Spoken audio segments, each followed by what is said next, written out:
Grosse surprise sur le marché des transferts. Florentino Pérez frappe fort et devance ses rivaux avec un accord inattendu.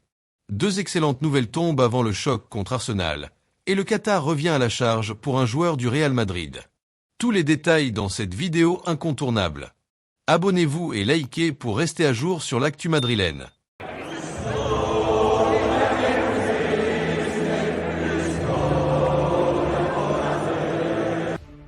Le Real Madrid peut enfin souffler.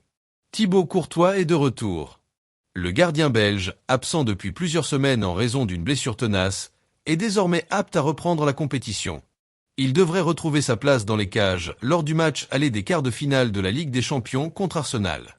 Une excellente nouvelle pour Carlo Ancelotti, qui n'a pas hésité à exprimer à plusieurs reprises son impatience de revoir son gardien numéro 1 sur le terrain.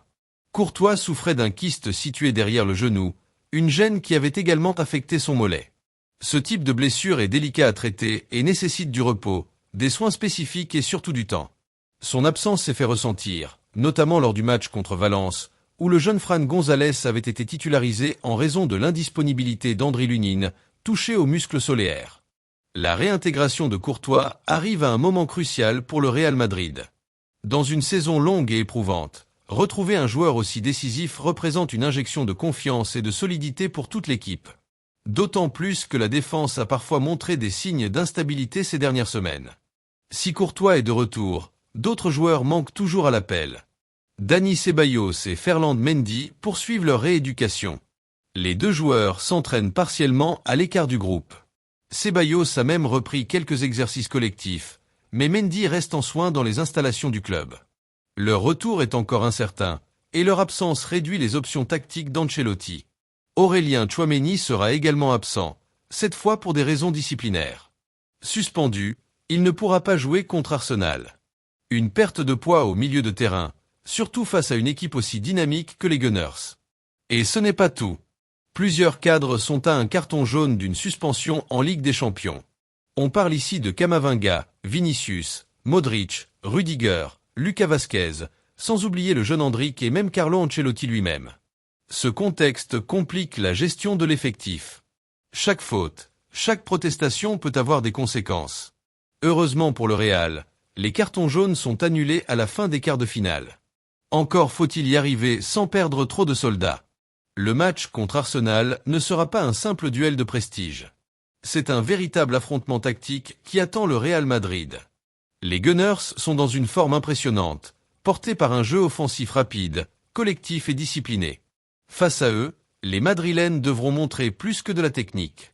Il leur faudra du caractère, de la rigueur et une parfaite gestion du tempo. Avec Courtois de retour dans les cages, la défense gagnera en sérénité. Mais les absences au milieu et l'instabilité offensive risquent de poser problème. Ancelotti devra faire des choix forts, notamment en attaque, où la hiérarchie des tireurs de pénalty fait encore débat. Ce match aller est capital. Il donnera le ton pour la suite de la campagne européenne du Real. Lors du dernier match contre Valence, une scène a retenu l'attention des supporters. Un pénalty est sifflé en faveur du Real Madrid après une action provoquée par Kylian Mbappé. Alors que le Français s'apprêtait à tirer, Vinicius est intervenu pour demander le ballon. Après une brève discussion, c'est finalement le Brésilien qui s'en est chargé. Résultat, il a raté l'occasion. Mbappé, visiblement frustré, n'a pas caché sa déception. Il a quitté la zone de tir sans dire un mot.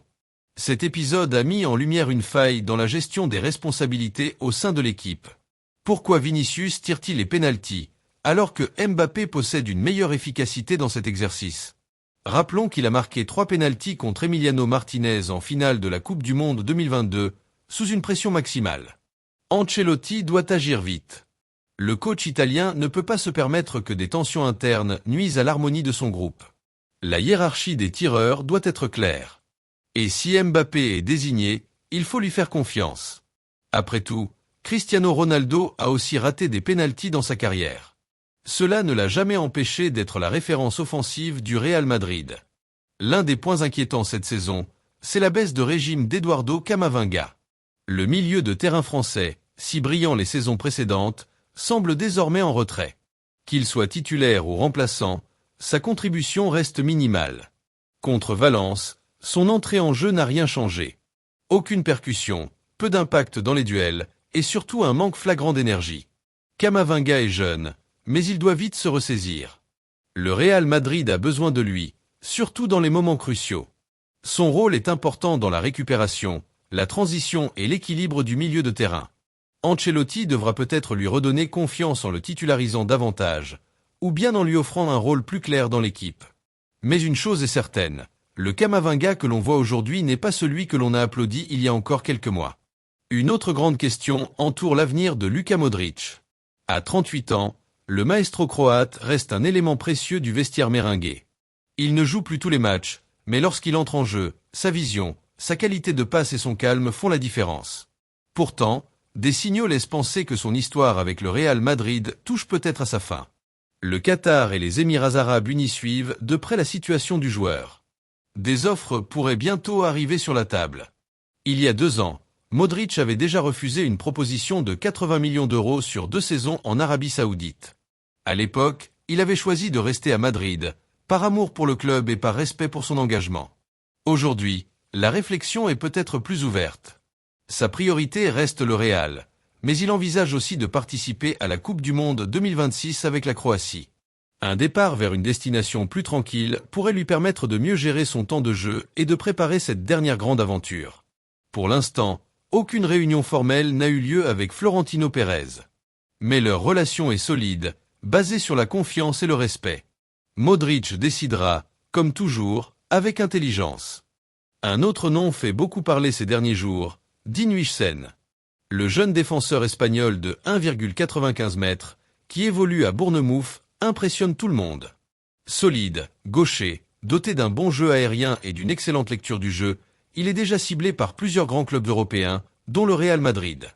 Interrogé par la presse espagnole après un match de Premier League, Huijsen a réagi avec humour aux rumeurs. « Mes amis m'envoient des messages, mais je ne sais rien. » Une réponse modeste, mais son regard trahissait une certaine fierté. Il vit un rêve éveillé et se concentre pour finir la saison du mieux possible. Ce type de profil correspond parfaitement aux besoins du Real. Un défenseur jeune, talentueux, avec une grande marge de progression. Reste à voir si Madrid passera à l'action dès ce mercato estival. Le Real Madrid entre dans une phase décisive de sa saison. La Ligue des Champions reste l'objectif principal, surtout après une Liga qui semble désormais difficilement rattrapable. Chaque match sera une finale. Chaque décision comptera. Ancelotti devra faire les bons choix. Les joueurs devront rester concentrés. Et surtout, le collectif devra primer sur les individualités. Le retour de Courtois, la gestion du cas Vinicius Mbappé, la relance de Camavinga, l'avenir de Modric, l'arrivée potentielle de Huijsen. Tous ces éléments seront décisifs pour la suite. Le Real Madrid est face à son destin. Sera-t-il à la hauteur? La réponse ne tardera pas. Et vous, chers fans du Real Madrid, que pensez-vous de toutes ces situations autour de votre club de cœur? Le retour de Courtois peut-il changer la donne en Ligue des Champions? Est-ce que Vinicius doit continuer à tirer les pénaltys ou faut-il laisser cette tâche à Mbappé? Camavinga peut-il revenir à son meilleur niveau dans les semaines à venir? Modric doit-il poursuivre au Real ou bien partir pour relever un nouveau défi ailleurs? Et que pensez-vous du jeune Dean Huijsen? Serait-il un bon renfort pour la défense madrilène? Votre avis compte beaucoup.